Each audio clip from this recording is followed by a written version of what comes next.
तब तक अभिषेक जी आपने वो एक्स्ट्रा क्लास वाला देख लिया? हाँ। हाँ, ग्रेट।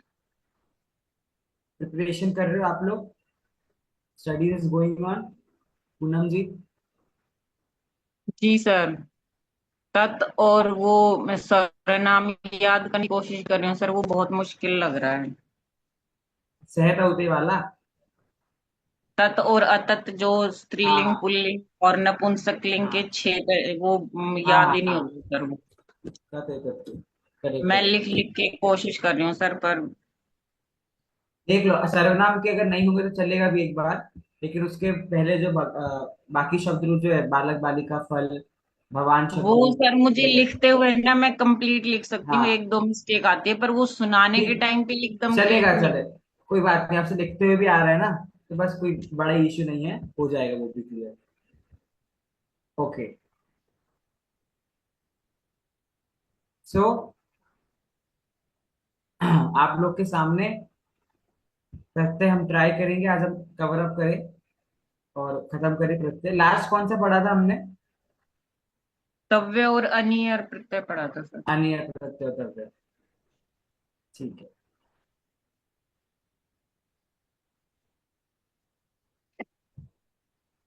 एक्सरसाइज के लिए आप लोग रिकॉर्डिंग्स देख रहे हो ना? मुझे रिकॉर्डिंग जिसमें हम डिस्कशन करते हैं, आई होप वो सब आप देख रहे हो, जी सर। है ना? ये आपका लास्ट क्वेश्चन वाला, ये आपका आएगा जो अनीय प्रत्यय तव्य प्रत्यय वाला, ये वाला अभ्यास कार्य जो है, ये वाला आपको तव्यत अनीय प्रत्यय की बात करना है। ये वाले जो 5 क्वेश्चन है, यहाँ तक किए कि नहीं आप लोगों ने? अभिषेक जी, इस एक्सरसाइज पे आप नहीं पहुंचे? सर, नहीं सर, इस टाइम एक्सरसाइज नहीं की। अच्छा, आप लास्ट एक्सरसाइज कौन सी की थी आपने? अ, नहीं हाँ, इसकी प्रत्यय की एक्सरसाइजेस नहीं की, हाँ डायरेक्टली तो, देखी। हाँ तो आई प्रेफर, अच्छा आप देख ली तो भी चलेगा, बट आप लोग हाँ। पहले एक बार कर लो, शीट्स पे ही कर लो जो आपने प्रिंट आउट करा है, राइट ऑन देयर, और फिर आप रिकॉर्डिंग से उसको कवर अप कर लो। ये फिफ्थ क्वेश्चन जो ये है, इस इधर 84 पेज नंबर तक आप लोग का होना चाहिए अभी तक कंप्लीट, है ना? इस एक्सरसाइज तक आपको होना चाहिए, और मैंने सभी रिकॉर्डिंग्स आपको भेज दी हैं। तो आप कोई भी रिकॉर्डिंग खोल के क्वेश्चन आंसर डिस्कस कर, जो हमने किए हैं क्लासेस देख सकते हो। जो आपको समझ नहीं आता है वो आप मुझसे पूछ सकते हो, पूनम जी देखते भी हैं, तो मुझे थोड़ा सा लगता है ना? अब ट्राई करोगे तो आप लोग को आएगा। ओके, आगे बढ़ते हैं।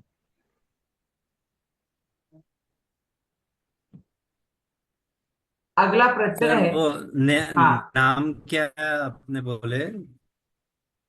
10वां 11वां 12वां देख रहे हैं ना? 10वां 11वां 12वां क्या? ये प्रत्यय। नंबर मुझे याद नहीं है, पर हमें यहाँ से देखना है। निर्णय प्रत्यय। नी 9 हो चुके हैं सर, दिस इज नंबर 10। हाँ, ओके। 10th sir नीनी। नंबर है। अपना, हाँ जी। Number, okay. तो आप हाँ, प्रत्यय नीनी वट भी हो प्रत्यय चुका है। तुमुन, उसके बाद स्त्री सानच, त हाँ प्रत्यय त्वतु और तव्य और अनियर, ये 9 हो चुके हैं। हाँ। हाँ।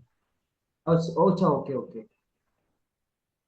तब प्रत्यय और अनीय प्रत्यय हो गए ना? ठीक है ठीक है, सही चल रहा है, नो प्रॉब्लम। निर्णय प्रत्यय कर रहे हैं आपको। प्रत्यय की, जो हम पढ़ रहे हैं प्रत्यय, उसमें आपको ध्यान बस क्या रखना है कि उस प्रत्यय का क्या बचता है, मतलब क्या मूल धातु में जुड़ता है। तो निर्णय का जुड़ता है इन। क्या जुड़ता है? इन। जैसे आपकी धातु है ग्रह धातु, और उसमें आप निर्णय प्रत्यय लगाओगे, मतलब क्या निकल रहा है कि ग्रह धातु में हमें क्या जोड़ना है? ग्रह धातु में हमें इन को जोड़ना है। बस आप समझ गए निर्णय प्रत्यय का काम क्या है। तो ग्रह प्लस इन क्या हो जाएगा आपका? ग्राहीन। मतलब यहाँ पर सिर्फ ऐसा नहीं कि इन जुड़ेगा, साथ साथ में जो रस्व स्वर होता है उसको भी आपको दीर्घ करना पड़ेगा। अब यहाँ पर ग्रह में ग रस्व था, और जब इसमें आप इन जोड़ोगे तो ये आकारांत होके ग्रह का क्या हो जाएगा? ग्राह हो जाएगा।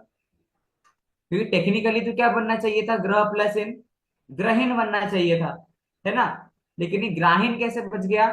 तो इधर का जो अकारांत में था, रस्व था, उसको भी हमने यहाँ पे बड़ा करके ग्रह का ग्रा कर दिया। तो वो ग्राह बन गया, और ग्राह में इन जुड़ने पर ग्राहीन बन गया। इसी को आप कह सकते हो ग्राही, मतलब ये ग्राही, इस तरीके से इसका प्रयोग हो गया। किस अर्थ में प्रयोग होता है निर्णय प्रत्यय का? तो कर्ता अर्थ में प्रयोग होता है। मतलब निर्णय प्रत्यय जो होता है, ये भी वाक्य में कर्ता के रूप में इसका हम प्रयोग करते हैं। ठीक है। अब करते कर्ता कहता कुछ भी अर्थ हो सकता है। ग्राही मतलब जो चल रहा है, स्थाई मतलब जो रुका हुआ है, दाई मतलब देने वाला, जिसका दायित्व होता है, ऐसा। ठीक है, ये था सर आपका। हमने गा में ग तो इसमें दीर्घ कर दिया, लेकिन हाँ, जैसे था में स, तो सर फिर वो तो। नहीं, स नहीं हो सकता ना, एक भी स तो हलंत वाला शब्द है, वो तो पूरा ही नहीं है, तो उसको आप कैसे दीर्घ करोगे? दीर्घ करने के लिए पहले ह्रस्व स्वर पूरा तो होना चाहिए, कंप्लीट, ओके है ना? ओके। और अगर था की बात आप करोगे, था तो बड़ा ही है ऑलरेडी। हाँ ठीक है। उसके बाद शाल में भी क्या है?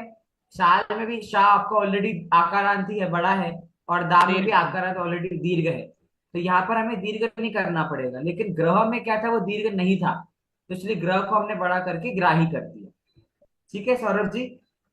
हाँ, ये नोट्स में भी ये पॉइंट सर आना चाहिए ना इधर, कर्ता अर्थ में ग्रह आदि धातुओं में, हाँ, ये लिखा इनमें है, ये पॉइंट भी ऐड होना ये चाहिए लिखा ना। ना।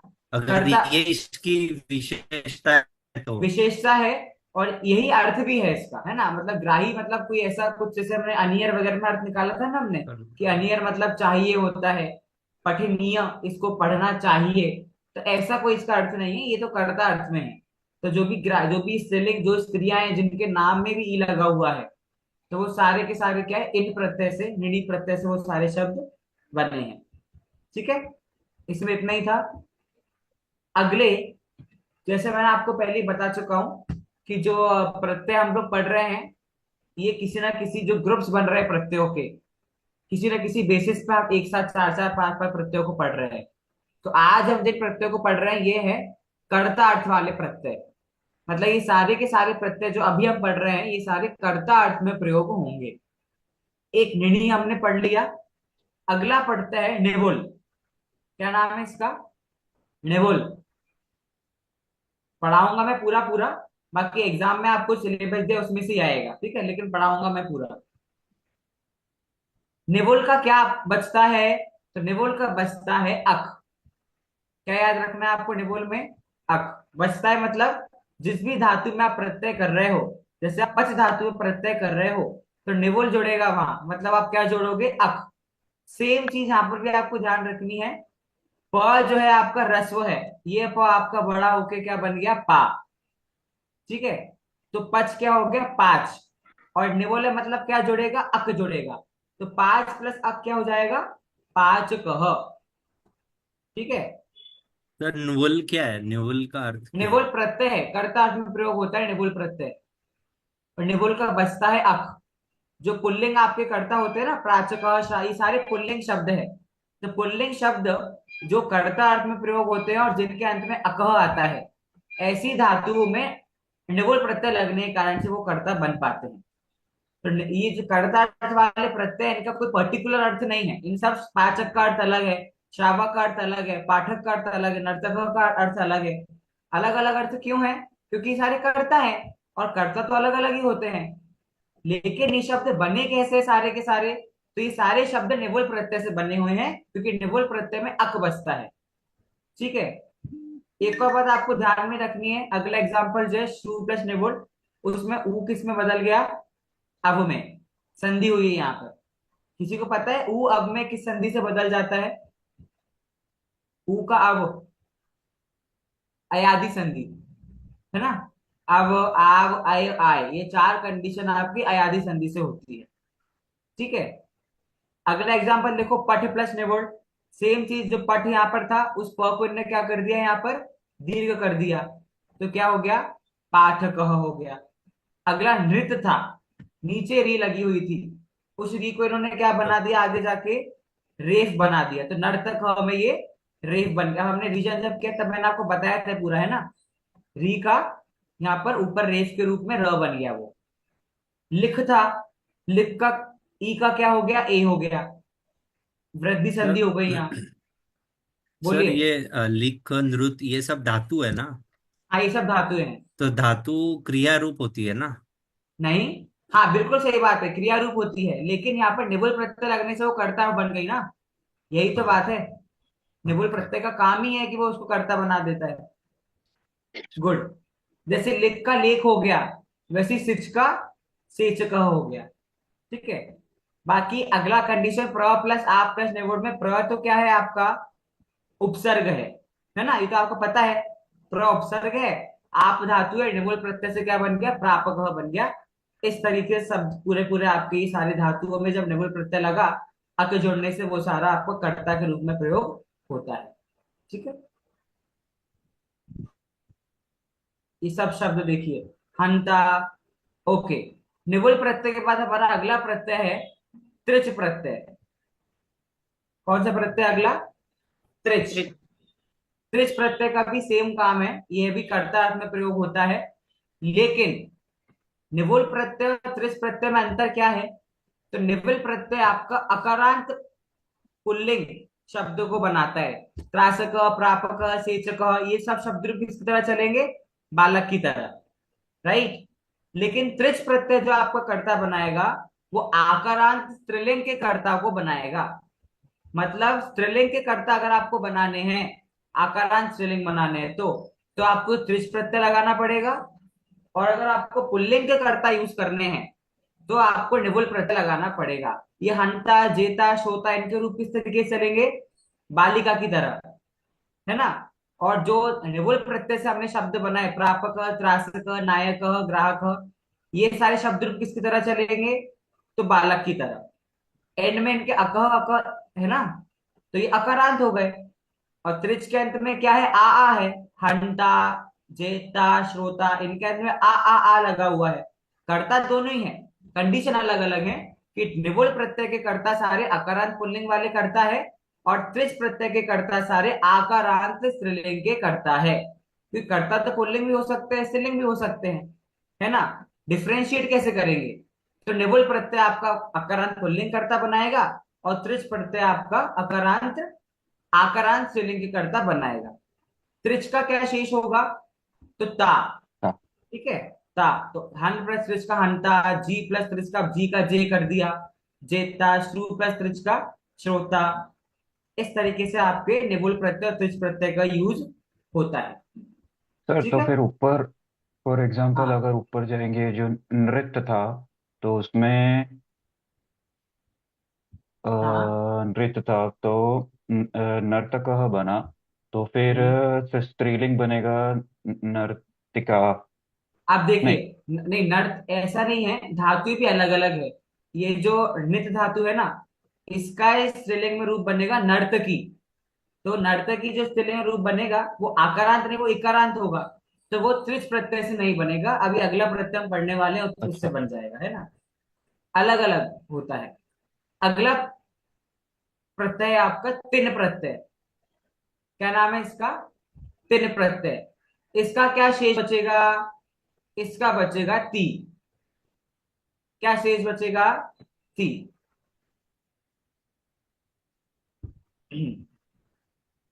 एक और बात इसमें आपको ध्यान रखनी है, सेम जैसा इसके ऊपर वाले प्रत्यय में था, सेम प्रत्यांत सारे के सारे शब्द कौन सी लिंग में होंगे, तो स्त्रीलिंग। सारे शब्द स्त्रीलिंग में ही होंगे। ठीक है। श्रु प्लस तिन, आपको इसमें क्या बचाना है, तिन में ती बचाना है। ठीक है। तो श्रु प्लस तिन क्या बनेगा, श्रुति ही। एक और बात आपको ध्यान रखना है, अब यहां पे आपको कुछ कन्वर्ट नहीं करना। जैसे हम क्या करते थे, तो ऊपर श्रु का श्रो कर दिया था श्रोता बनाने के लिए, राइट। तीन प्रत्यय में आपका धातु को बिल्कुल आपको छेड़छाड़ नहीं करनी है, जैसी धातु है वैसी की वैसी ही रहेगी। श्रु प्लस बस आपको तिन की जगह ती लगा देना है। तो श्रु प्लस तिन श्रुति ही, भी प्लस तिन भीति ही, क्री प्लस तिन कृति ही, भज प्लस तिन भक्ति ही, दृश प्लस तिन दृष्टि ही। क्योंकि ये एक, स्त्रीलिंग की भांति कहा है। हाँ, ये देखो इनके रूप चलेंगे मति की तरह। ठीक है, मति शब्द रूप जो है ना, उसकी तरह चलेंगे। एक और बात आपको बताना है, तीन मति या प्रत्यय। रमा ना? नहीं, रमा तो आकारांत हो गया, और हाँ मति तो रमा। इकारांत हो गया, अलग अलग है ना दोनों। हाँ हाँ हाँ हाँ हाँ, ओके। रमा की तरह चलेंगे त्रिच के, है ना। अच्छा। इसके पहले जो हमने पढ़ा था, और तिन के किसकी तरह चलेंगे, मति की तरह। एक और बात ध्यान देना है, इसके पहले जो हमने भी तीन प्रत्यय पढ़े, त्रिश प्रत्यय, निवुल प्रत्यय, निनी प्रत्यय, ये तीनों कर्ता अर्थ में प्रयोग होते हैं। लेकिन तिन प्रत्यय का प्रयोग कर्ता अर्थ में नहीं होगा, इसका प्रयोग होगा संज्ञा के रूप में। ठीक है, ठीक है। अभी जब इसका सेंटेंस, अभी जैसे आप यहाँ पर जो भक्ति है, भक्ति कर्ता थोड़ी ना हो सकती है, भक्ति तो एक काम करना है, राइट। दृष्टि देखना, बुद्धि, प्राप्ति, स्तुति। अगर आप बोलो प्राप्ति किसी का नाम है तो ठीक है, किसी कोई आप किसी बालिका का नाम प्राप्ति है तो वो कर्ता बन सकता है। लेकिन मुझे किसी वस्तु की प्राप्ति हो जाए तो यहाँ पर थोड़ी ना प्राप्ति कोई करता है। इसलिए तिन प्रत्यय कर्ता नहीं बनाता, वाक्य में संज्ञा के रूप में इसका प्रयोग होता है। ठीक है। मतलब विशेष गुण क्या सर? हाँ, संज्ञा मतलब वही जो विशेष। सर्वनाम के साथ आता है, और जो किसी का नाम, तो आप नेम प्लेस थिंग एनिमल, वाक्य में जो संज्ञा ये में चीज तो होती है। भावनात्मक हाँ, संज्ञा हो गई। हाँ, बराबर ना? भाववाचक, यहाँ लिखा है ना भाववाचक संज्ञा। किसी हाँ राइट, जो हाँ। कर्ता के जो भावों को प्रकट कर रहा है वाक्य में, जैसे भक्त भक्ति करता है, तो ऐसे वाक्य में आप भक्ति प्रयोग करोगे तो वो कर्ता थोड़ी ना है, वो तो आपका तेज प्रत्यय का रूप बना गया है। संज्ञा। ऐसा। सर ये इसमें वच का उक्ति कैसे बनाया हुआ, वच हाँ, प्लस? ये आपका परिवर्तित धातु है, वच कन्वर्ट हो जाता है ऊ में, तो वच का उक्ति बनता है, ये याद रखने वाली चीज है। वध धातु जो होती है वो उच में बदल जाती है, तो उक्ति ही इस प्रकार से उसका प्रयोग होता है। ठीक है। जैसे आपने देखा भी दृश, तो ये इधर शकार वाला दृश था, लेकिन आगे जाके षटकोण वाला श हो गया है ना। तो ये थोड़ा सा कुछ कुछ धातुओं में ऐसा होता है। सर ये मोक्ष जो वर्ड है उसमें मज्ज धातु है ना? पढ़ा आपने कहीं पे? हाँ, मैंने लेक्चर में पढ़ा है। हाँ, तो गुड। अब वो वो इसमें मोक्ष में है भी, क्या? हाँ, वो इस प्रत्यय में तो नहीं आएगा वो, क्योंकि तिल प्रत्यय में तो हमें वो स्त्रीलिंग शब्द चाहिए ना। मोक्ष तो पुल्लिंग हाँ, शब्द है, तो वो यहाँ पे तो हाँ। नहीं आएगा। तो लेकिन किसी भी प्रत्यय में नहीं आएगा? नहीं, ऐसा नहीं है। शब्द पे प्रत्यय में तो आएगा ही। वैसे मोक्ष में कोई प्रत्यय नहीं है, क्योंकि मोक्ष शब्द अपने आप में कंप्लीट है। ठीक है, अच्छा। ऐसे। लेकिन अगर अच्छा। आपको मोक्षा शब्द बनाना है, मोक्षा, अच्छा। तो हाँ, आप कौन सा प्रत्यय लगाओगे? ये इसके ऊपर का ही मुझे हाँ, लगता है। ऐसा लगा सकते हैं। चलिए, अगला प्रत्यय लुट प्रत्यय। सेम वही बात जो अभी आपने तीन प्रत्यय में देखी। लुट प्रत्यय भी कर्ता के अर्थ में प्रयोग नहीं होता है, यह भी आपकी भाववाचक संज्ञा, ठीक है, भावों को प्रकट करने के लिए होता है। तो फिर त्रिश प्रत्यय और लुट प्रत्यय का अंतर क्या है? तो ये त्रिच नहीं, तिन प्रत्यय और लुट प्रत्यय में अंतर क्या हो गया? अंतर ये हुआ कि तिन प्रत्यय के शब्द आपके स्त्रीलिंग शब्द होते थे, और लुट प्रत्यय के शब्द आपके नपुंसक लिंग में होते हैं। ठीक है, बाकी कोई अंतर नहीं है।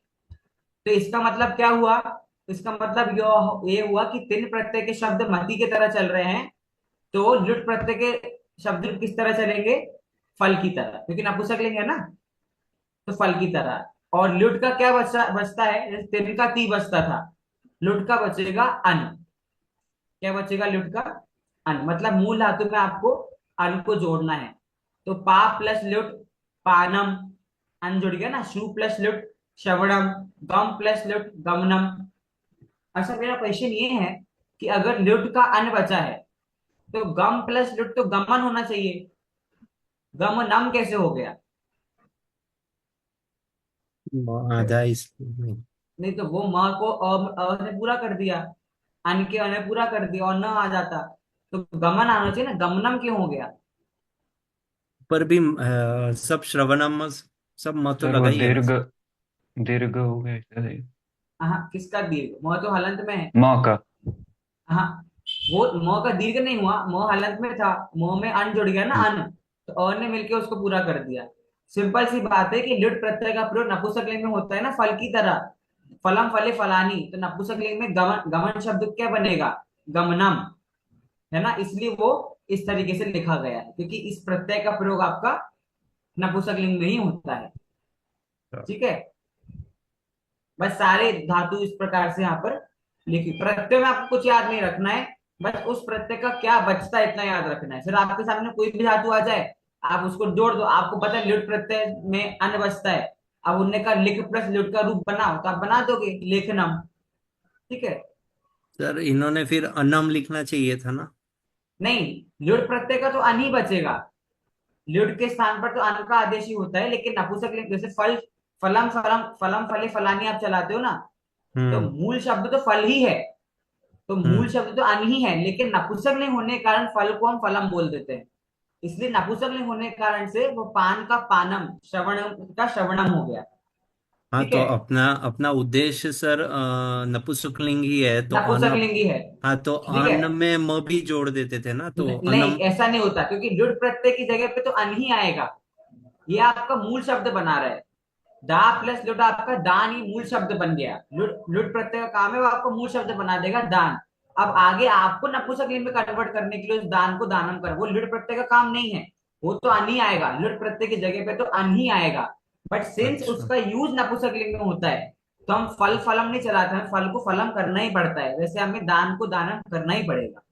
नपुंसकलिंग नहीं तो कैसे बनाओगे आप, नहीं तो वो तो पुल्लिंग हो जाएगा। पान है तो पुल्लिंग हो जाएगा, इसलिए पानम करके उसे नपुंसकलिंग करना पड़ेगा। बाकी आपकी समझ के लिए आप अनम जोड़ लो, कोई दिक्कत नहीं है, लेकिन हम्म। टेक्निकली लुट की जगह पे आदेश अन ही होता है। समझने के लिए आप कर सकते हो। ठीक है। ये आपके कुछ कर्ता वाले प्रत्यय हमने किए। क्वेश्चन आंसर यहाँ पर यत गलत लिख दिया है, यत मत मानना, क्योंकि यत तो आप पहले ही पढ़ चुके हो। यत का यह आदेश होता है ना। कौन सा रह गया? त्रिच तिन, हाँ निनी प्रत्यय रह गया, निनी, है ना। तो जो भी एक्सरसाइज करने वाले हैं वो यहाँ पर यत की जगह निनी कर लेना, तो आप लोग कर पाओगे। आगे कुछ आखिरी प्रत्यय बचे हैं और फिर आपका खत्म हो जाएगा। मतु प्रत्यय, मतु प्रत्यय का अर्थ होता है वाला। क्या अर्थ होता है मतु प्रत्यय का? वाला। और इसका क्या बचता है? तो इसका बचता है मत। मतुप का क्या बचता है? मत। शक्ति प्लस मतुप क्या बन जाएगा? शक्ति मत। उसका क्या अर्थ होता है? शक्ति वाला। श्री प्लस मतुप का श्रीमत, श्री वाला। धी प्लस मतुप का धीमत, धीमत मतलब बुद्धि वाला। ठीक है, यहाँ अर्थ लिखा हुआ है। इक्षु प्लस मतुप का इक्षुमत, गन्ने वाला। कीर्ति प्लस मतुप का कीर्तिमत, क्या अर्थ होता है? कीर्ति वाला। इतना क्लियर हुआ? सिंपल था। अब अगला जो प्रत्यय वतुप, उसका भी सेम अर्थ है वाला, लेकिन उसमें क्या जुड़ेगा? वत। सर मतुप में लोप, जुड़ता। हाँ लो बोलिए बोलिए। अप का लोप होकर मतलब उसको कैंसिल कर देना। लोप होकर मतलब वही हो ना अर्थ। हाँ हाँ, करेक्ट करेक्ट। उसकी जगह पे वो हट जाएगा। जगह मतुप अपना नहीं, जगह नहीं, मतुप में से उप चला गया तो क्या बचा? मत, है ना। उसके जगह पे उ- लोप उ- होकर मतलब लोभ मतलब उतने को हटा के, इग्नोर करना। मतुप इग्नोर। शब्द आपका है, मतुप में से अगर आपका उप चला जाएगा तो मति तो बचेगा ना, ऐसा। अच्छा है, आप पूरा पूरा पढ़ रहे हो, गुड। जैसे अब हमने क्या पढ़ा, वतुप का अर्थ भी वाला ही होता है। धन प्लस वतुप क्या बन गया? धनवत, तो धन वाला। बल प्लस वतुप क्या बन गया? वतुप बलवत, बल वाला। अब क्वेश्चन आना चाहिए, हमें कैसे पता कि किस धातु में हमको मतुप लगाना है और किस धातु में हमें वतुप लगाना है? ठीक है, क्योंकि दोनों का अर्थ तो सेम ही है। देखो सेकंड पॉइंट में लिखा हुआ है, शब्दांत मतलब जो भी धातु में आप प्रत्यय लगा रहे हो उसके अंत में, या उपदा मतलब होता है सेकंड लास्ट लेटर। उपदा मतलब क्या होता है? सेकंड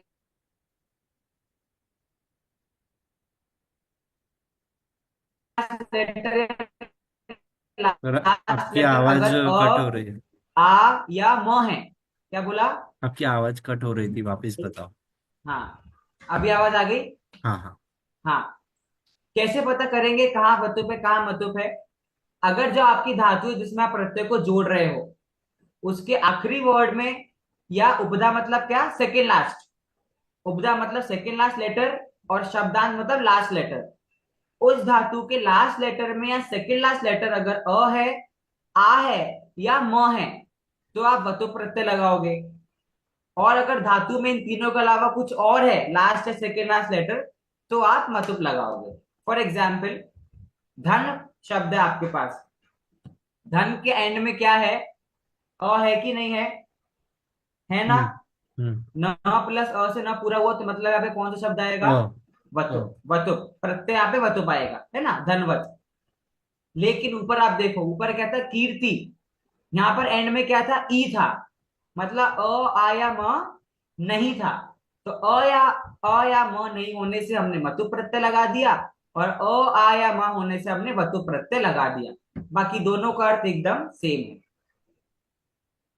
इसका क्या मतलब हुआ, इसका मतलब ये हुआ कि मतु प्रत्यय और वतु प्रत्ययों की धातु फिक्स है, कि कैसी कैसी कौन कौन धातु में आपका वतु प्रत्यय आएगा और कौन कौन धातु में आपका मतु प्रत्यय आएगा। ठीक है, क्लियर। सब जगह ऐसा है। ये यहाँ पर ये गलत एग्जांपल आ गया है, क्योंकि यहाँ पर ई आ धातु गया है ना। तो बहुत सारे है ना। हाँ, मतलब आपको याद नहीं करना है, आप देख के पकड़ लोगे ना। आप देख के समझ सकते हो धातु को, कि यहाँ पे वतु पा रहे हैं कि मतु। अब जैसे ये गलत एग्जाम्पल यहाँ आ गया, क्यों, क्योंकि यहाँ के एंड में क्या है, ई। ऐसा। ठीक है, तो यहाँ पर मतुप आना चाहिए, वतुप नहीं। ठीक है, अगला है इन्हीं प्रत्यय। इन्हीं प्रत्यय का अर्थ होता है इन, इसका अर्थ भी वाला। अब हम जो ग्रुप पढ़ रहे हैं वो क्या ग्रुप है, वाला वाला। इन्हीं का अर्थ भी क्या होता है, वाला, इन। रथ प्लस इनी बन गया रथिन, रथ वाला। दंड प्लस इनी बन गया दंडिन। बल प्लस इनी बन गया बलिन। बस आपको ध्यान में क्या बात रखनी है, कि इन प्रत्यय का प्रयोग अकारांत धातुओं में ही होगा। जिन धातुओं के अंत में अकारांत है, मतलब पुल्लिंग धातुएं जो है सारी, रथ, दंड, बल, गुण और धन, इन सब में एंड में अकारांत ही है ना। इसीलिए यहाँ पर हमने इन प्रत्यय का प्रयोग किया। सर ये तो हाँ, ऊपर वाले भी अकारांत ही थे, लेकिन इसके ऊपर जो हाँ बिल्कुल सही वो बात तो। है, लेकिन उसमें हम प्रत्यय अलग था ना, उसमें वत जुड़ता था, वत। इसमें इन जुड़ रहा है ना। तो सर पता कैसे चलेगा, मतलब ये जो फॉर एग्जांपल रथ है, तो रथ में हमेशा इन्हीं ही आएगा, मतलब अगर नहीं उससे नहीं नहीं नहीं, अगर जुड़ा आपसे हुआ बोला है। है कि आपको रथ वाला शब्द बनाना है, हाँ। तो ये आप पे डिपेंड करता है, आप चाहो तो उसको। अच्छा। लेकिन आप ऑप्शनल। रथ में आप वतुप लगाओगे तो रथवत शब्द बनेगा ना, रथवत। तो हाँ। रथवत जैसा कोई शब्द होता नहीं है, तो वो शब्द गलत हो जाएगा। शब्द क्या होता है, रथिन। लेकिन अगर धन की बात आ गई, धन, तो धनवत शब्द भी होता है और धनिन शब्द भी होता है। दोनों सही है। अगर आपको पूछा गया कि भाई आप धन वाला शब्द के लिए क्या प्रत्यय लगाओगे, तो आप इन्हीं प्रत्यय भी बोल सकते हो और वतु प्रत्यय भी बोल सकते हो। लेकिन एक बात, अगर आपसे बोला धनी, क्योंकि धनी मतलब भी धनवान होता है ना, धनी के लिए कौन सा प्रत्यय लगाओगे, तो आपको इन्हीं प्रत्यय लगाना पड़ेगा। ठीक है। और अगर आपसे बोला धन वाला, तो आपको वतु प्रत्यय लगाना है। समझ रहे हो, धन वाला, धनवत, तो वतु प्रत्यय। हम्म। और आपसे बोला धनी, तो धनी मतलब इन्हीं प्रत्यय। ऐसा, बाकी अर्थ दोनों का सेम है। अभी दंड वाला बोला तो दंडवत, और दंडी बोला तो दंडे। ऐसा।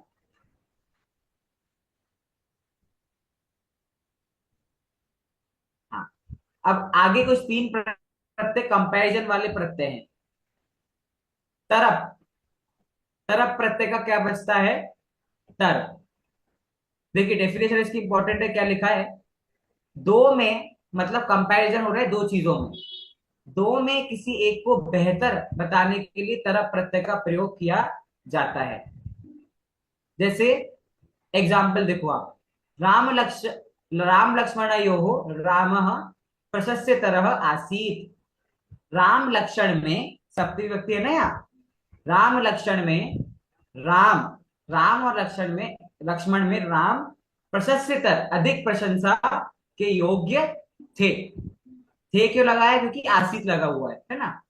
अब दो लोग के बीच में कंपैरिजन था ना, किस किस के बीच में, राम और लक्ष्मण के बीच में, तो उन दोनों में से राम को ज्यादा अच्छा बताया है। तो तरफ प्रत्यय का तर बचता है, प्रशस्य प्लस तरफ प्रशस्य तरह, गुरु प्लस तरफ गुरु तरह, लघु प्लस तरफ लघु तरह, पटु प्लस तरफ पटु तरह। ठीक है, ऐसा। एक और एग्जांपल क्या दिया है, मतलब अब आपको जिसको भी अच्छा बताना है, राइट, दो वस्तु का कंपैरिजन करोगे, उनमें से जिसको अच्छा बताना है, उस शब्द के बाद में आप इस प्रत्यय का यूज करोगे। अश्व गजयो, अश्व तीव्रतरः। अश्व मतलब क्या होता है, घोड़ा। घोड़ा। घोड़ा, और गज मतलब हाथी। हाथी। तो घोड़े और हाथी में घोड़ा तीव्रतर है, मतलब तेज दौड़ने वाला है। ठीक है। मोहन सोहनयो हो, मोहन पटुतरः। मोहन और सोहन में मोहन पटुतर है, ज्यादा पढ़ते हैं, ज्यादा अच्छा शिष्य है, ज्यादा पढ़ने वाला है। ठीक है, तो अब भी समझ आए तरफ प्रत्यय का यूज, है ना, कंपैरिजन यस। बता दूं। है ना। अब आगे बढ़ते हैं, तम प्रत्यय। तम प्रत्यय को होता है तम। अब इसमें और तरफ में क्या अंतर है, देखो, दो से अधिक में किसी एक की सर्वश्रेष्ठता प्रकट करने के लिए तम प्रत्यय का प्रयोग किया जाता है। सिंपल मतलब है, अगर आप दो चीजों के बीच में कंपैरिजन कर रहे हो, ठीक है, दो के बीच में कंपैरिजन आपका होगा तो आप तरफ प्रत्यय लगाओगे, और दो से ज्यादा चीजों के बीच में कंपैरिजन अगर आपका होगा, कंपैरिजन मतलब दो में से कोई एक अच्छा है तो तरफ प्रत्यय, और बहुत सारी चीजों में से कोई एक अच्छा है तो तम प्रत्यय। क्या बचेगा इसका, तम बचेगा। उच्च प्लस तमप उच्चतमः, गुरु प्लस तमप गुरुतमः, लघु प्लस तमप लघुतमः। एग्जाम्पल देखिए, कक्षायाः छात्रेषु मोहनः पटुतमः। कक्षायाः, पूरी कक्षा मतलब में, पूरी कक्षा में।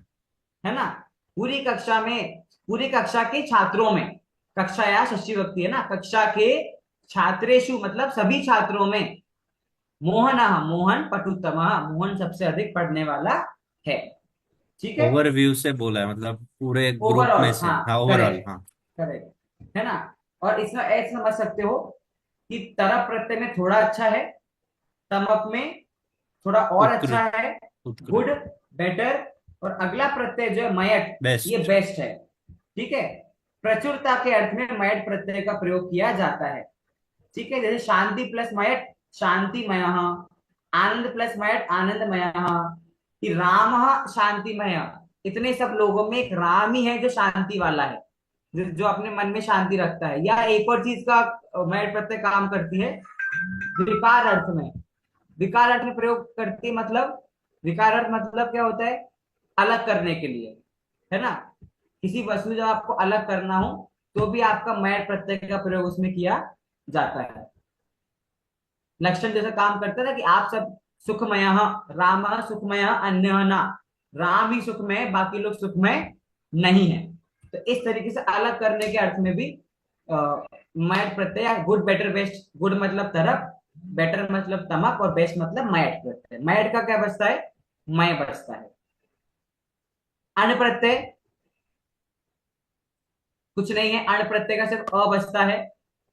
पुत्र या पुत्री के अर्थ में प्रयोग किया जाता है, जैसे वसुदेव प्लस अण, तो वासुदेव, मतलब किसी का बोलोगे ना कि वासुदेव का पुत्र है, तो क्या बोलोगे, वासुदेव। अब इसमें सेम वही चीज हो रही है, वह जो है अकारांत है तो इसको आकारांत कर दिया, वशिष्ठ प्लस अण को वाशिष्ठ, तो इसमें तो कुछ भी नहीं करा है, मूल धातु में विसर्ग जोड़ दिया है, क्योंकि हम्म। अ ही जोड़ता है वैसे भी।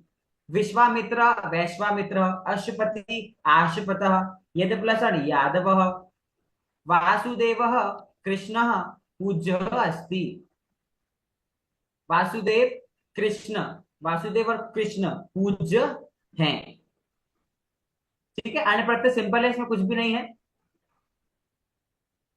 ठक प्रत्यय थोड़ा सा याद रखना पड़ेगा आपको, क्योंकि ठक प्रत्यय की जगह पे आदेश होता है इक।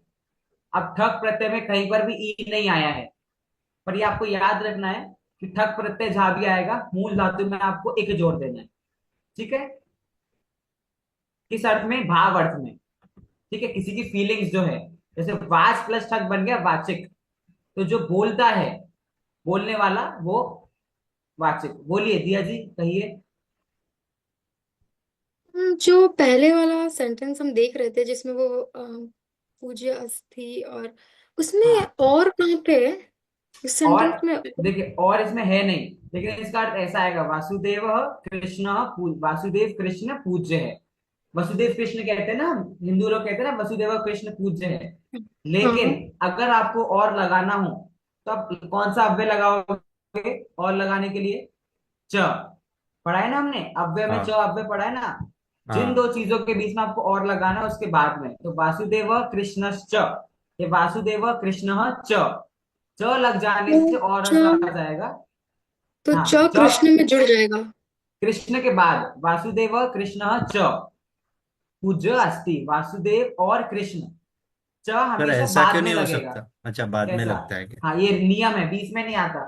हिंदी में हम बीच में लगाते हैं वसुदेव हाँ। और कृष्ण पूज्य, संस्कृत में बाद में लगेगा तो वसुदेव सर कृष्ण। हाँ इसके ये बोलिए। सब रूल्स सर इसमें किस अर्थ में बताते हैं कि अभी और हो गया, मतलब कुछ भी अपन यूज करते हैं इसमें अभी च है जैसे बाद में यूज किया है, हाँ वैसे हाँ, वैसे कुछ अलग से कुछ लेसन्स है क्या इसके?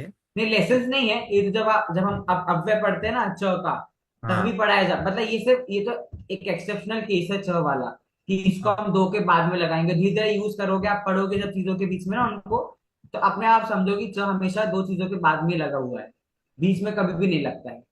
बाकी तो जो मेन रूल जो मैं बताते जाता हूँ साथ में, ये कुछ ऐसे रूल है जो प्रैक्टिकल जितना आप सीखते जाओगे उतना आप समझते जाओगे। समझ। ऐसा सर है। इसके डिस्क्रिप्शन में फिर ऊपर जो ये पुत्र पुत्री लिखा हुआ है इसका क्या मतलब है? पुत्र वासुदेव और पुत्री बोला ना। कृष्ण नहीं, वासुदेव क्या, वासुदेव कृष्ण क्या? एक ही नाम है, या ये वासुदेव उसके पिता को कह रहे हैं और कृष्ण जो नहीं उसका नहीं नहीं, पुत्र? कृष्ण पुत्र है ना वसुदेव का। तो वो अपत्य। हाँ हाँ, उस अर्थ में उसका प्रयोग हो रहा है कि वसुदेव का पुत्र जो कृष्ण है। अगर यहाँ हाँ। पर कृष्ण नहीं आया हो तो भी चलता। क्यों चलता? क्योंकि वासुदेव में अण प्रत्यय लगा है, अण प्रत्यय मतलब पुत्र। तो वसुदेव का पुत्र कौन है? कृष्ण। तो पूज्य अस्थि, पर इन्होंने यहाँ पर खोल के बता दिया कि वसुदेव, वासुदेव शब्द का अर्थ क्या है? वसुदेव का पुत्र कौन है? तो कृष्ण। वासुदेव वसुदेव का पुत्र कृष्ण पूज्य है। इस सेंटेंस का अर्थ ऐसा है। और अगर कृष्ण नहीं भी लिखा होता तो भी कोई दिक्कत नहीं है, तो अर्थ क्या निकलता? वसुदेव का पुत्र पूज्य है। ठीक है, ऐसा। ठीक है। ठक प्रत्यय से एक जुड़ जाता है भाव अर्थ में, शरीर प्लस टक शारीरिक, धर्म प्लस टक धार्मिक। भाई जो व्यक्ति धार्मिक है तो भावनाएं जुड़ी हुई है ना यहाँ पर। कर प्लस टक कार्मिक, नगर प्लस टक नागरिक। इस तरह से आपका पूरा लगाना है। अध्यात्म प्लस टक आध्यात्मिक। अगला प्रत्यय इतज प्रत्यय। इतज प्रत्यय इतना इंपॉर्टेंट नहीं है, ज्यादा खास नहीं है कुछ। इत अर्थ, इत इसका बचता है किसी के साथ, साथ में कोई है, सहित अर्थ में इसका प्रयोग होता है। तारक प्लस इतर तार्किक, तार्किक बुद्धि के सहित जो जीव होता है। पिपासा प्लस इतर पिपासितः, जिसको प्यास लगी है, प्यास से सहित जो जीव है। कुसुमितः, कुसुम के साथ, पुष्पों के सहित जो जीव होता है। ऐसे शब्दों में सहित अर्थ दिखाने के लिए धातु में हम इतर प्रत्यय को जोड़ देते हैं। Not that important. दो प्रत्यय तो और तल, भाववाचक। हाँ दिया जी बोलिए। हम इवन दो सारे जो एग्जांपल्स दिए वो अलग अलग है, क्या आप किसी भी शब्द को उठा के उनके साथ डिपेंडिंग आपको कैसे यूज करना है आप ये जोड़ सकते हो क्या, हाँ, ये सारे कर एंडिंग्स? सकते हैं, कर सकते हैं। जहां भी सहित अर्थ में, और आप हर की धातु में बना भी नहीं पाओगे, जिन धातुओं का अर्थ ऐसा निकलता है जो सहित अर्थ में प्रयोग की जा सके, तो वहां पर आप लगा सकते हो। क्योंकि यहाँ पर देखो ना, अकारांत का प्रयोग भी है, आकारांत का प्रयोग भी है, इकारांत का प्रयोग भी है, फिर रेफ भी आया है, तो लगा मिक्स है। सकते हो। हाँ, अगर ऐसा कोई स्पेसिफिक रूल होता तो रूल में लिखा होता ऊपर, है ना। अगला प्रत्यय है तो और तल। भाववाचक संज्ञा बनाने के लिए प्रयोग किया जाता है। मूर्ख प्लस त्वम, मूर्खत्वम। ठीक है, विद्वत प्लस त्वम, विद्वत्वम। मूर्ख प्लस तल, अरे अगर त्व है तो त्वम बनेगा। ठीक है, और अगर तल है तो मूर्खता, विद्वत्ता। अब इसमें आप इतना थोड़ा दिमाग लगा सकते हो। मूर्खत्वम में हम किसी से कंपेयर करके बोल रहे हैं कि इससे ज्यादा मूर्ख तो ये है। और तल प्रत्यय में हम क्या बोल रहे हैं, नेचर, कि ये तो भाई मूर्खता है, राइट। तो मूर्खत्वम और मूर्खता में ये अंतर है कि मूर्खत्वम मतलब तुम तो मूर्ख तो है, कि तुमसे ज्यादा मूर्ख और कोई नहीं है, और मूर्खता मतलब आप सब मूर्ख हो। तो स्वभाव की बात तल प्रत्यय में हो गई, और कंपैरिजन हमने कर दिया तो प्रत्यय में। ठीक है, इस तरीके से ये है। यत प्रत्यय हमारे शरीर के जो अंग होते हैं, बॉडी पार्ट्स, बॉडी पार्ट्स में यूज करते हैं यत प्रत्यय का। कंठ प्लस यत। स्पीड नहीं हो रही है, इतने हाँ, सारे, बहुत नहीं वो ज्यादा स्पीड हो रही है सर। थोड़ी सी स्पीड मुझे पता है हो रही है, लेकिन इजी है, उसमें कुछ ऐसा समझने लायक, उसको हम अगली क्लास के लिए छोड़ तो कोई मतलब नहीं है। छोटे सिर्फ छोटे उसे है। याद ही नहीं छोटे रहेगा छोटे कुछ हैं, भी। इतना आपको करना ही नहीं याद, आपको सिर्फ सिलेबस में जो प्रत्यय दिए 6 वही याद करने हैं। मैं उसे पूरे पूरे आपको पढ़ाते जा रहा हूँ, ताकि आप बाद में कभी आपको खोल के देखना हो तो आप समझ सको। याद सर आपको सारी सिलेबस करनी नहीं मतलब है। कहाँ पे, कौन से मैंने भेज दिया सिलेबस है ना में? ग्रुप पे, सिलेबस पीडीएफ मैंने भेजी है अच्छा। ग्रुप पे, वो आप देखना, उसमें पूरा सिलेबस है, आपका एग्जाम का पूरा पैटर्न है। Just go through that once, है ना। ओ, हाँ, तो आपके बॉडी के जो पार्ट्स होते हैं, शरीर के अंग, जैसे कंठ प्लस यद कंठेयम, तो हमारे शरीर का अंग है। दंत प्लस है दंतयम, दांत। ओष्ठ प्लस है ओष्ठ्यम, होंठ, राइट। तो हमारे शरीर के अंगों में, बॉडी पार्ट्स में कौन से प्रत्यय का प्रयोग किया जाता है, तो यद या प्रत्यय का प्रयोग किया जाता है। थाल प्रत्यय सर्वनामों में इसका प्रयोग किया जाता है, ये नियम है। थाल प्रत्यय सिर्फ और सिर्फ जो सर्वनाम आपके शब्द है, उन्हीं के साथ आप थाल प्रत्यय का प्रयोग कर सकते हो, इसका था बचेगा। जैसे यद प्लस थाल यथा, अब देखो ये शब्द कैसे बने हैं सारे। तद प्लस थाल तथा, सर्व प्लस थाल सर्वथा, उभय प्लस थाल उभय था। ठीक है, तो था आपको सब में जोड़ना है, और यद और तद का तो चेंज होता है, तो द उड़ जाएगा, और यथा तथा बन जाएगा। बाकी सर्व प्लस थाल का सर्व था, उभय प्लस थाल का उभय था। क्या अर्थ होता है उभय था का? दोनों। हाँ, याद रखना।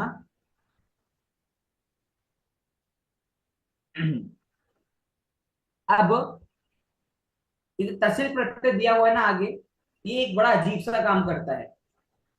क्या काम करता है, कि जैसे आपका पंचमी व्यक्ति का कोई शब्द होता है किसी वाक्य में, अगर उस पंचमी व्यक्ति के शब्द को आपको किसी अव्यय में कन्वर्ट करना है, तो आप तहसील प्रत्यय का प्रयोग कर सकते हो। ग्रामात पंचमी व्यक्ति है, तहसील हम्म। प्रत्यय के जुड़ने से बन जाएगा ग्रामतः। अर्थ उसका वही रहेगा, अलग होने के अर्थ में, बस चेंज क्या हो जाएगा, चेंज हो जाएगा कि पंचमी व्यक्ति से वो आपका वर्ड अव्यय में कन्वर्ट हो जाएगा। जैसे ग्रामतः वनम दूरे नास्ति, ग्राम से दूर, ग्राम से दूर कोई वन नहीं है। तो अगर कोई दिक्कत नहीं है इसमें, अगर आपको सिर्फ और सिर्फ अव्यय में कन्वर्ट करना हो पंचमी व्यक्ति के शब्द को वाक्य में, तो कुछ नहीं करो, तस्वीर प्रत्यय जोड़ दो। एक और बात याद रखना, मतलब अव्यय बनाने की ट्रिक बता रहे हैं इसमें आपको बेसिकली। एक और बात याद रखना, किसी भी शब्द को अव्यय नहीं बनाता तस्वीर प्रत्यय, सिर्फ और सिर्फ पंचमी व्यक्ति का शब्द जो होता है, उस विभक्ति के शब्द को तस्वीर प्रत्यय लगाने से अव्यय में कन्वर्ट कर देता है। बस इतना ही इसका काम है, और कुछ इसका ज्यादा काम है नहीं। ठीक है। तो सर ये वाक्य पंचमी विभक्ति के साथ भी सही है, जैसे ग्रामात वनम दूरे नास्ति। हाँ, सही है, सही है, कोई दिक्कत नहीं है। अच्छा, यहाँ पे षष्ठी व्यक्ति लगी है क्या? सॉरी, पंचमी लगी है, षष्ठी लगी है यहाँ? वाराणसी यहाँ में कौन सी षष्ठी विभक्ति है? नहीं षष्ठी है। पंचमी और षष्ठी सेम ही होती हैं, अर्थ पे डिपेंड करेगा ना फिर से। हाँ, तो मतलब यहाँ पर तो आपको पंचमी लेनी है, मतलब है ना, मतलब यही आपको पता होना चाहिए कि यहाँ पंचमी लगी है ना। हम्म। ये एक्सरसाइज आई है बीच में, ठीक है। ये जब भी आपने सारे प्रत्यय करे हैं, वो सब आपको करने हैं, सब में ऑप्शन दिए हुए हैं, आपको चूज करने हैं। लास्ट प्रत्यय ताप प्रत्यय। ताप प्रत्यय क्या काम करता है, तो स्त्रीलिंग प्रत्यय है टाप प्रत्यय, मतलब स्त्रीलिंग बना देता है शब्द को, बट कुछ कंडीशंस है। पहली कंडीशन ये है, पुल्लिंग शब्दों से, वो भी कैसे पुल्लिंग शब्द, अकारांत पुल्लिंग शब्दों से स्त्रीलिंग शब्द बनाने के लिए टाप प्रत्यय लगाए जाते हैं। अश्व प्लस टाप क्या बन गया, टाप का क्या बचता है, आ, तो अश्व प्लस टाप क्या बन गया, अश्वा। सुत प्लस टाप क्या बन गया, सुता। सरल प्लस टाप क्या बन गया, सरला। प्रथम प्लस टाप क्या बन गया, प्रथम। खत्म। हाँ। इसमें कुछ समझने वाली बात थी नहीं, है ना। टाप प्रत्यय ऐसे काम करता है। बट ट्विस्ट ये है कि अगर पुल्लिंग शब्द के अंत में अक हो तो कैसे स्त्रीलिंग बनाओगे आप। तो आपको क्या, क्योंकि यहाँ पर सभी जगह पे क्या था, अ था, अकारांत है ना सारे धातु। हम्म। मान लो अगर आपके अकारांत धातु नहीं हो, मतलब ये भी अकारांत धातु है लेकिन अक अगर एंड में हो, तो भी आप टाप प्रत्यय लगाओगे, लेकिन आदेश किसका होगा, इक का होगा। अभी टाप प्रत्यय लगाने पे किसका आदेश हो रहा था, आ का, हाँ। अगर अकारांत धातु है। लेकिन अगर अकारांत धातु नहीं है, अक एंड में है, तो टाप प्रत्यय लगाने पे किसका आदेश होगा, इक का। जैसे बालक, अक है ना यहाँ, अक मतलब कौन सा प्रत्यय, अक मतलब कौन सा प्रत्यय, निबुल प्रत्यय, पढ़ा था ना अभी हमने, है ना, निबुल प्रत्यय, अभी जस्ट पढ़ा। तो बालक प्लस आ, अक आ गया, तो हम आ की जगह किसका आदेश करेंगे, आ की जगह इक का, तो क्या बनेगा, बालिका। ऐसी मूषक प्लस आ, मूषिका, शिक्षिका, साधिका, गायिका और नायिका। ठीक है। तो टाप प्रत्यय की दो कंडीशन होती है, एक जगह वो आ आदेश करता है अकारण पुल्लिंग में, और एक जगह वो एक आदेश करता है अगर अक लगा हुआ हो धातुओं में तो। ठीक है, समझ आ गया इधर।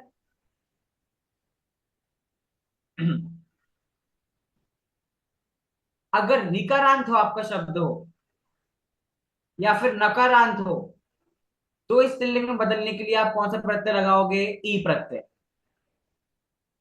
पुल्लिंग में से बदलना हमने सीख लिया, अकारांत एक को तो हम बदल लेंगे। लेकिन अगर धातु आपकी रिकारांत धातु है या नकारा, रिकार मतलब री एंड में है और नकार मतलब न एंड में, तो कैसे स्त्रीलिंग बनाएंगे, तो ई प्रत्यय का यूज करके हम बना लेंगे। कर्तरी प्लस ई, कर्तरी, ऐसे लिख देना आपको। तो आ जाएगा आपका धात्री प्लस ई, धात्री, धात्री प्लस ई, धात्री। ये रिकारांत धातु हो गई। और अगर नकारांत है तो ई की जगह पे कुछ नहीं करना, ई जोड़ देना, तपस्विन प्लस ई, तपस्विनी, क्योंकि पूरा हो जाएगा न, न के साथ स्वर मिल गया तो न पूरा हो गया। गुणिन प्लस ई, गुणिनी, खत्म हो गया काम, बन गए स्त्रीलिंग। ठीक है, बन गए।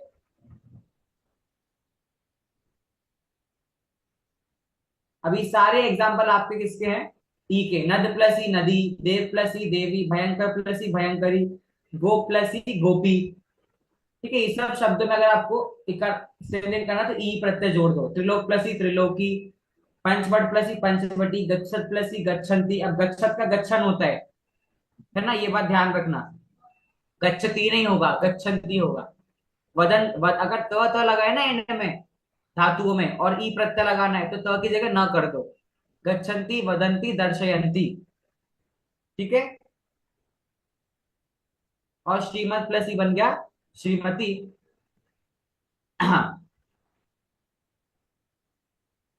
कई बार आपने पढ़ा है, इन ये, चलो ये सारे भी सेम है। निश प्रत्यय लगाने से क्या होता है, दीर्घ ई आदेश होती है आपकी। इंद्र प्लस निश, इंद्राणी, मतलब आनी आपको आदेश करना है। यहाँ पर क्या आदेश करना है, निश प्रत्यय में आनी। वरुण प्लस निश, वरुणानी। भव प्लस निश, भवानी, क्योंकि भवनी कोई शब्द नहीं बनेगा ना। और अगर ई प्रत्यय लगाओगे तो क्या प्रत्यय बनेगा, भवी। सही है, लेकिन भवानी शब्द कैसे बना फिर, तो भवानी शब्द बनाने के लिए हमने निश प्रत्यय लगाया। मातुल प्लस निश, मातुलानी। रुद्र प्लस निश, रुद्राणी। सारे स्त्रीलिंग प्रत्यय हैं, आनी आनी करके बन गए निश प्रत्यय से।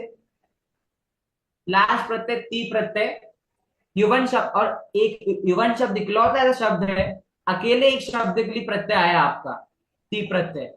युवन शब्द से स्त्रीलिंग बनाने के लिए ती प्रत्यय लगाया जाता है। युवन प्लस ती, ना आपका उड़ जाएगा, क्या बन जाएगा, युवती ही। इस तरीके से स्त्री प्रत्यय हमारा कंप्लीट हो गया। ये कुछ क्वेश्चन आंसर है, नेक्स्ट क्लास में हम लोग डिस्कस करके आगे बढ़ेंगे। प्रत्यय कंप्लीट। मुझे पता थोड़ा ज्यादा हो गया, लेकिन आज का टॉपिक ऐसा था नहीं कि हम नेक्स्ट क्लास के लिए छोड़े। सिंपल सिंपल था, छोटा छोटा था, तो साथ साथ में हम करते गए। अभिषेक जी समझ आया? अभिषेक जी, थोड़ा बहुत।